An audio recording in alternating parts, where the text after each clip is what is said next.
The NBA has always sold itself as a meritocracy. If you dominate, you're rewarded. If you don't, you're forgotten. That's why the MVP award is supposed to mean something. The distinction of most valuable player serves as the league's highest individual honor. It isn't just about stats. It's about impact, availability, and winning when it matters. However, the tenure of Joel Embiid, specifically his 2022 to 2023 MVP campaign and the subsequent years of decline, represents a deviation from this standard so significant that it threatens the integrity of the award itself. Not because he didn't have talent, not because he didn't score, but because the way he won it and what followed exposed how hollow the award can become when narrative outweighs reality. This isn't about rings. It's about credibility. Embiid is a generational talent whose career is defined by the largest statistical drop-off from regular season to playoffs in league history. Embiid's MVP didn't represent dominance. It represented lobbying, timing, selective availability, and a media environment desperate to crown a news story.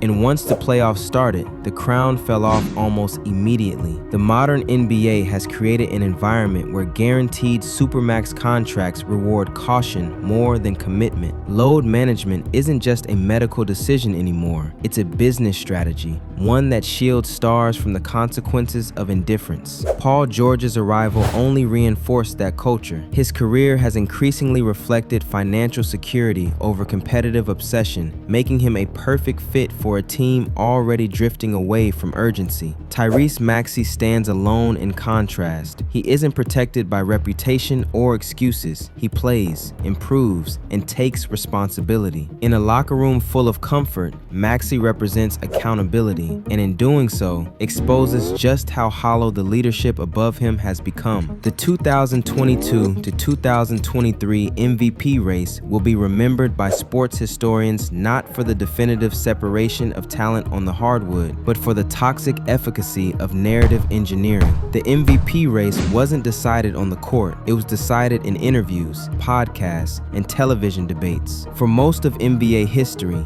MVP candidates pretended not to care about the award. The unspoken rule was simple: play your game and let the voters decide. Joel Embiid didn't follow that rule. During the 2022 to 2023 season, he openly campaigned for the trophy. When you think about it right now, do you believe you're the league MVP?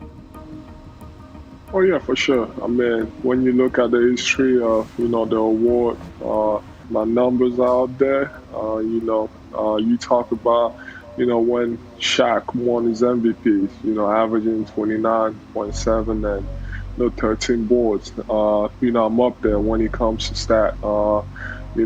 What more can you ask? In interview after interview, he framed the race as something he'd been unfairly denied. His line to Bleacher Report, "I don't know what else I have to do to win it," wasn't just frustration. It became the foundation of his case. The conversation stopped being about who was best and started being about who had been wronged. Embiid's camp pushed the idea that he'd been robbed in previous seasons and that losing again wouldn't just be a basketball decision, it would be a personal slight. He questioned the standards.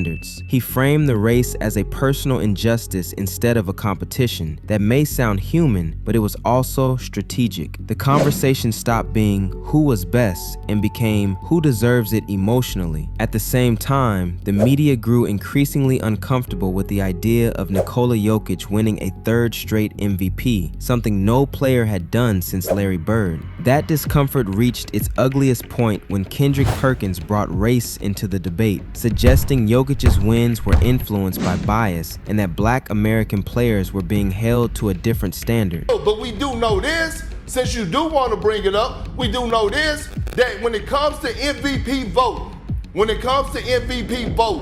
80% of the voters are white American, 20% are others. The energy has shifted. And you know why? It's not because of anything that's going on. It's because of what's happening in between the lines. Now, on the other hand, would I like Embiid to win the MVP? Does he deserve it? Yes. That shifted the atmosphere. That framing changed the tone of the entire conversation. The effect of what Perkins said can't be quantified in ballots. This injection of racial politics created a volatile environment where voting for Jokic carried the risk of being labeled culturally insensitive, and voting suddenly felt like a political statement instead of a basketball one. Embiid didn't have to prove he was better. Voters had to prove they weren't biased. Embiid became the emotional choice, not the analytical one. And that's how the MVP stopped being about value and started being about narrative. Yes, Embiid averaged 33 points. Yes, he played elite defense, but Jokic's impact metrics were on a different planet. Denver completely collapsed when Jokic sat. Philly stayed competitive when Embiid did. Jokic was the system. Embiid was a star within one. Value isn't just how good you are, it's how irreplaceable you are. The defining moment of the 2023 MVP race should have been the March 27th matchup between the 76ers and the Nuggets in Denver. It was billed as the title fight for the award. Embiid didn't play. Citing calf tightness, Embiid was ruled out hours before tip-off, despite having played in a back-to-back set against the Phoenix Suns and Golden State Warriors just days prior. This absence extended a peculiar streak. Joel Embiid had not played a game in Denver since 2019. He was obviously ducking smoke, avoiding high-leverage matchups where the conditions favor the rival. That absence protected his averages, avoided a head-to-head loss, and froze the MVP race exactly where it benefited him. This moment should have been remembered and should have defined what type of player Embiid is. Yet, the memory of voters proved short. Embiid's absence shielded him from a potential direct loss to Jokic, allowing his season averages to remain pristine while avoiding the optical damage of being outplayed head-to-head. This strategic absenteeism effectively froze the MVP race in his favor, as voters were left with the theoretical idea of Embiid's dominance rather than the reality of a head-to-head defeat. But by then, the narrative was already written. If the regular season is marketing, the playoffs are truth, and Embiid's truth is brutal. After winning MVP, his scoring dropped nearly 10 points per game in the playoffs, the largest drop-off by any MVP in NBA history. His efficiency collapsed, his jumper disappeared, his physical dominance vanished once whistles tightened. This isn't a slump,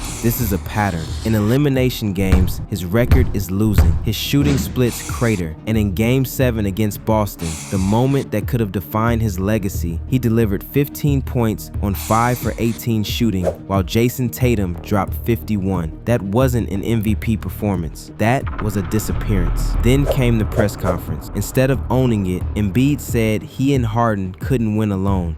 You can't win alone. I can't win alone. Me and James, we just can't win alone. That line told everyone everything.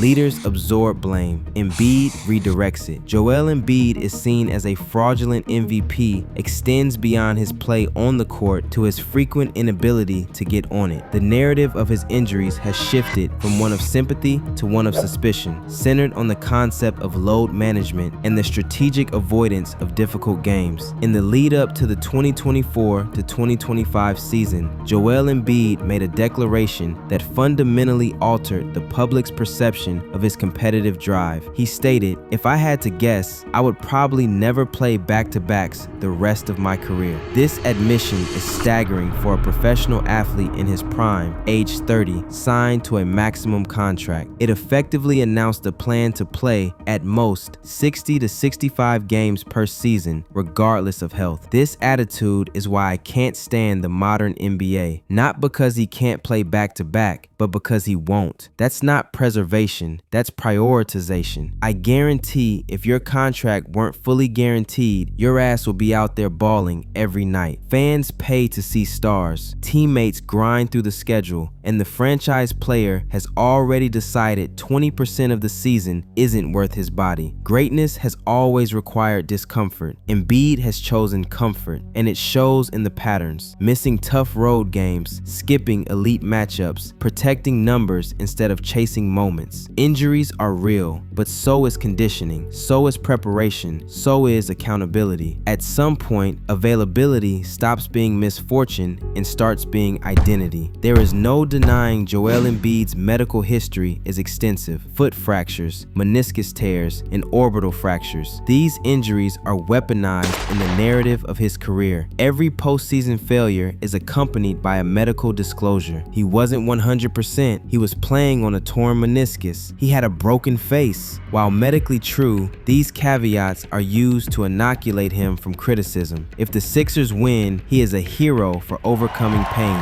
If they lose, the injury is the alibi. This heads I win, tails it's not my fault dynamic has worn thin. Many of these injuries are effects of poor conditioning. The recurring knee and foot issues are exacerbated by carrying excessive weight in a play style that involves reckless flailing, often to draw fouls, which puts undue stress on his joints. Availability is a skill, one that requires year-round discipline in diet and training. Embiid's habitual arrival at training camp out of shape suggests that his unavailability is, at least partially, a choice. To understand how Joel Embiid basically gets away with theft, one must understand the economic landscape that enables it. He is the ultimate beneficiary of the player empowerment era, a period where player leverage has decoupled earnings from performance and availability. In the National Football League, contracts are rarely fully guaranteed. A player who underperforms or cannot stay on the field can be cut, with the team voiding the remainder of the salary. This creates a ruthless but effective incentive structure. Performance dictates survival. The NBA operates on fully guaranteed contracts. Joel Embiid's Supermax extension guarantees him hundreds of millions of dollars, regardless of whether he plays 82 games or 0. Once the contract is signed, the financial incentive flips. Playing games carries the risk of injury, which could threaten future earnings. Though, with a Supermax, generational wealth is already secured. Sitting out games carries no financial penalty. Therefore, the rational economic decision for a player like Embiid is to load manage aggressively. Embiid chases scoring titles and MVP awards because they validate his status, but he avoids the physical attrition required for championship durability because his check clears either way. Once the money is locked, urgency disappears, risk disappears, consequences disappear. Every extra game is only risk, not reward. So he manages his load, he manages his narrative, he manages his image. What he doesn't manage is expectations in May. The era of player empowerment was intended to give athletes agency over their careers. In Philadelphia, it has curdled into player entitlement. Embiid has successfully exerted leverage to shape the roster and dictate his own schedule. Yet, this power has come without accountability. The league has created players who are too big to fail, too rich to care, and too protected to be criticized. Embiid is the avatar of this disconnect, a player who demands the treatment of a champion without ever having paid the price of becoming one. Paul George joining the Sixers didn't change the culture, it validated it. Pairing Paul George with Joel Embiid was a gamble on health that defied logic.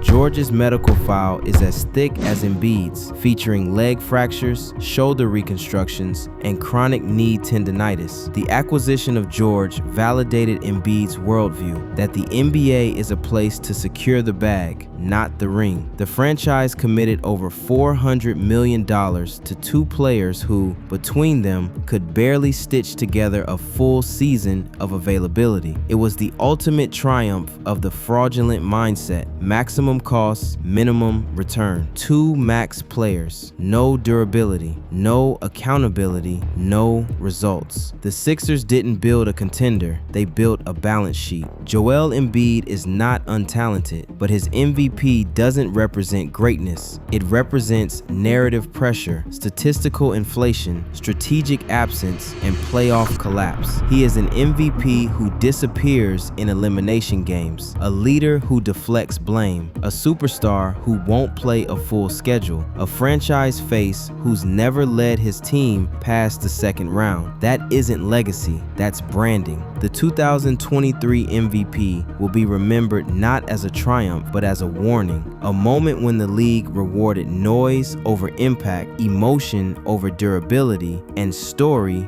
over substance. Like, subscribe, share, and maybe even hype the video. Let me know in the comments if you agree that Joel Embiid is a fraudulent MVP. Thanks for watching.